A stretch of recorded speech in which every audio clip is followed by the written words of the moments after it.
আসসালামু আলাইকুম। শ্রীলঙ্কার বিপক্ষে 3 ম্যাচের ওয়ানডে সিরিজের জন্য 16 সদস্যের দল ঘোষণা করেছে বাংলাদেশ ক্রিকেট বোর্ড। 16 সদস্যের যে দল ঘোষণা করেছে নির্বাচকরা, ওই দলে নেই ঘরোয়া টুর্নামেন্টে মানে ডিপিএল এ দুর্দান্ত পারফর্ম করা এনামুল হক বিজয় ও নুরুল হাসান সোহান। নুরুল হাসান সোহান বাংলাদেশ এ টিমের হয়েও দুর্দান্ত খেলেছে। লিটন কুমার দাস দলে ফিরেছে। লিটনের ঘরোয়া টুর্নামেন্টে এবার ডিপিএলও তেমন পারফরমেন্স ছিল না। লিটন কিভাবে দলে ফিরেছে, অথচ দুর্দান্ত পারফরমেন্স করা এবং সর্বোচ্চ রানের মালিক হওয়া, টুর্নামেন্ট সেরা, ডিপিএল এর সেরা খেলোয়াড় নির্বাচিত হওয়া এনামুল হক বিজয় জায়গা হয়নি ওয়ানডে দলে।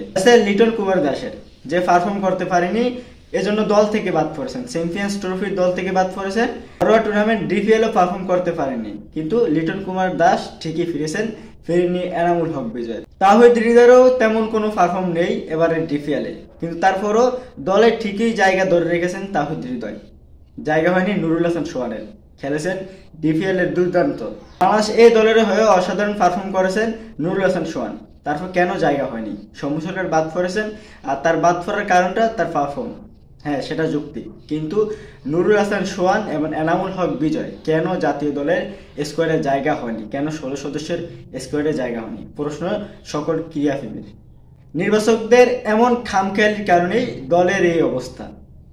ক্রিকেট থেকে মুখ ফিরিয়ে নিচ্ছেন সমর্থকরা।